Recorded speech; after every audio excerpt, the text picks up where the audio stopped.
Hello et bienvenue à toi dans Spontané, un espace de partage, d'échange, lors duquel, de manière spontanée, je viens t'inviter à prendre du recul sur des instants du quotidien qui te semblent insignifiants, qui te semblent hors de contrôle et qui pourtant ont tellement à t'apprendre. Remettre de la joie et de la curiosité dans le jeu de la vie.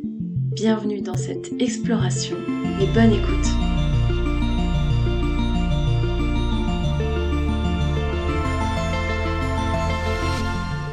Salut, bienvenue à toi sur Spontané et surtout bienvenue à toi dans ce tout premier épisode. C'est aussi mon premier podcast. J'ai été invitée une fois à parler de mon parcours avec Adeline et cette fois j'ai décidé de me lancer.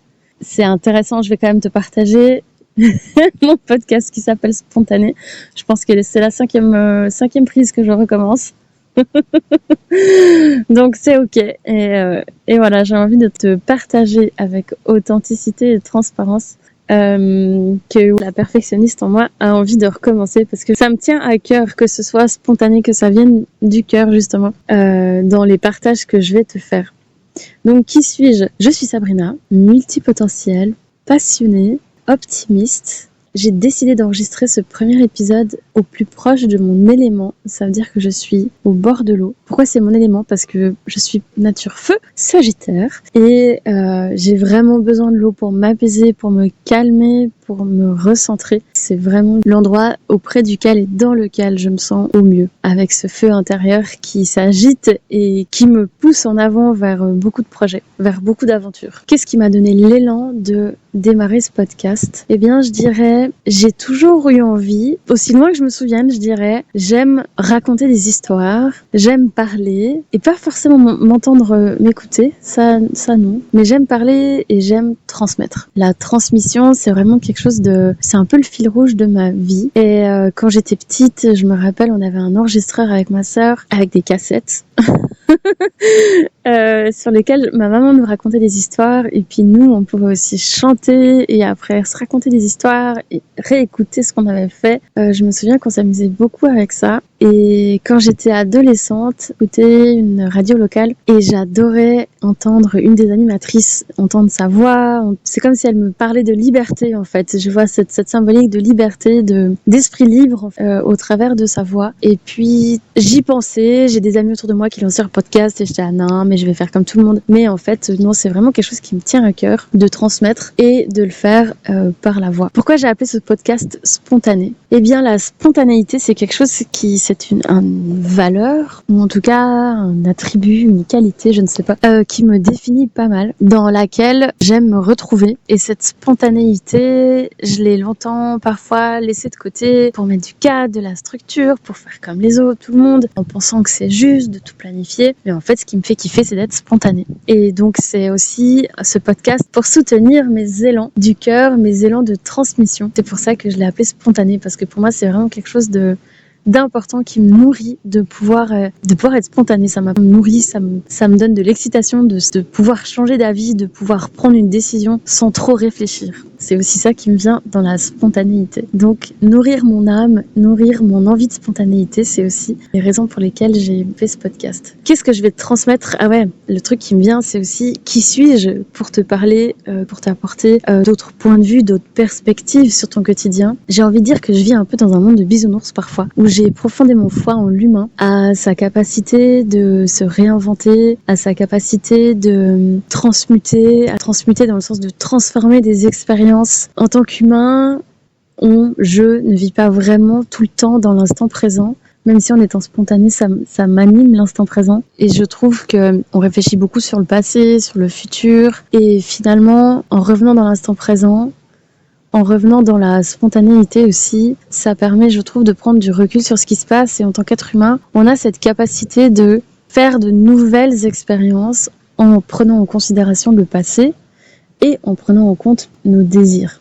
Mais souvent, il y a ce passé qui intervient et qui fait qu'on va prendre des décisions en se basant plus sur le passé, sur ce qui me ferait plaisir pour le futur. Moi, je crois que l'humain, il peut vraiment être capitaine de son bateau, capitaine de sa vie. que c'est une question de choix.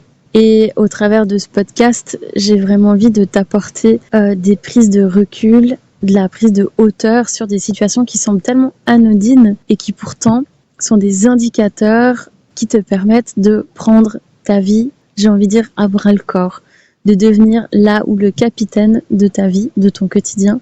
Parce que oui, le choix est toujours là. La manière avec laquelle je vais réagir à une situation d'une façon plutôt qu'une autre, c'est un choix qui peut être fait, qui peut être conscient. Et donc, c'est aussi l'envie d'apporter plus de conscience dans le quotidien, plus de conscience dans ce que j'ai envie de nourrir pour ma vie et avoir une vie dans laquelle je suis épanouie. Et je souhaite de tout mon cœur que l'humain s'épanouisse, que l'homme, la femme, vraiment l'être humain s'épanouisse et prenne conscience de la beauté de la vie, la beauté du monde, la beauté de la connexion qu'on peut avoir avec la nature, avec les autres humains. Et de sortir du passé en rentrant dans le regard de l'instantané et peut-être du futur, de ce qui me fait vibrer, de ce qui me nourrit ici et maintenant. Donc je reviens, j'ai divagué, qui suis-je pour te parler de tout ça? Une humaine qui expérimente, qui s'est reconnectée, je parle de moi à la troisième personne, tout va bien, à soi il y a 4 ans. Donc à l'instant où tu entends ce podcast, nous sommes en 2024. Et donc il y a 4 ans, j'ai clairement fait un pas vers moi grâce à mon corps. Pour moi, mon corps transmet des messages, des cris, on va dire.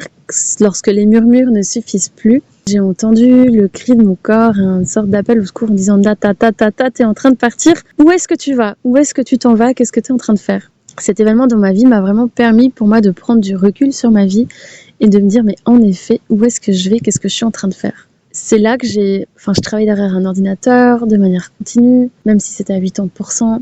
J'étais tout le temps derrière un ordinateur, il y avait des choses qui me plaisaient énormément et j'ai pris conscience qu'en fait, ce que j'aimais, c'était l'humain. Moi qui disais tout le temps, non, mais moi, l'humain, je laisse ça à ma sœur qui est dans le social. Enfin, elle n'est pas dans le social, elle est infirmière. Je laisse ça à ma maman qui, elle, par contre, travaillait dans le social. Moi, l'humain, c'est pas fait pour moi.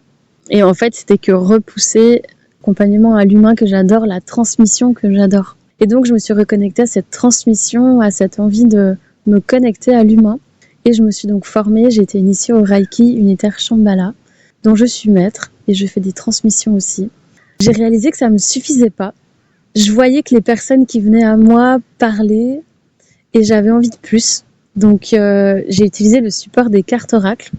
Et ça permettait d'engager des conversations, d'aller plus en profondeur. Et je réalisais que ça me suffisait toujours pas.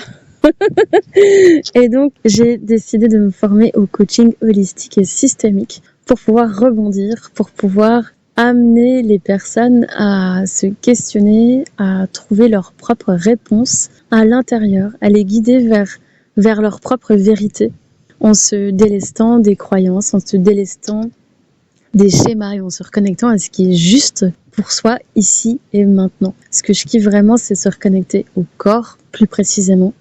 Parce que pour moi, justement, il a tellement de messages à nous apporter, à m'apporter, qu'une fois que je suis reconnectée à mon corps, je suis connectée à la terre, je suis reconnectée donc à mon extérieur, à mon environnement. Donc voilà, qui suis-je pour t'apporter ça? Une humaine parfaitement imparfaite. Tout ce que je partage, ça fait partie de ma vérité, de mon expérience. Et ça, pour moi, c'est hyper important de te le dire. Peut-être je le répéterai certainement à chacun des épisodes. C'est hyper important, de clarifier que ce que je partage, c'est ma propre expérience, ma propre vision, ma propre vérité. Et que chaque individu sur cette planète a sa propre vérité, basée sur ses expériences. Donc, tu prends ce qui t'appelle et tu prends pas ce qui t'appelle pas. S'il y a quelque chose qui fait un effet en toi, un inconfort ou un confort, c'est toujours intéressant d'aller explorer ce que ça fait en soi, les paroles de l'autre. Justement, c'est ça, dans ces prises de recul, c'est ces moments de conscience. Mais quoi qu'il en soit, c'est ta vie, c'est ta vérité. Et c'est toi qui décides du chemin que tu souhaites prendre. Donc tout ce que je vais transmettre, tout ce que je vais dire, c'est vraiment à prendre en fonction de ce qui te parle. Voilà, le libre arbitre est pour moi hyper important et donc c'est quelque chose que je tenais à dire. J'ai la sensation d'avoir transmis tout ce que je souhaitais transmettre dans ce premier épisode, très court d'ailleurs, c'est parfait. Je verrai bien, le principal c'est cette spontanéité, c'est cette envie de te transmettre Et je me réjouis que tu me laisses, pourquoi pas, un commentaire, que tu me laisses un petit cœur, que tu likes, que tu t'abonnes aussi à cette chaîne pour être tenu au courant des prochains épisodes qui sortiront de manière hyper spontanée. Si tu souhaites me retrouver et retrouver mes activités, je t'invite à aller sous la description de ce podcast. Tu peux me retrouver sur Instagram sous sabrina.pikazam et sur mon site internet pikazam.ch. Je te souhaite une merveilleuse journée ou une merveilleuse soirée ou une merveilleuse nuit. Je te souhaite qu'elle soit douce et qu'elle réponde à tes attentes. Je t'embrasse et je te dis à bientôt pour te reconnecter à ta spontanéité.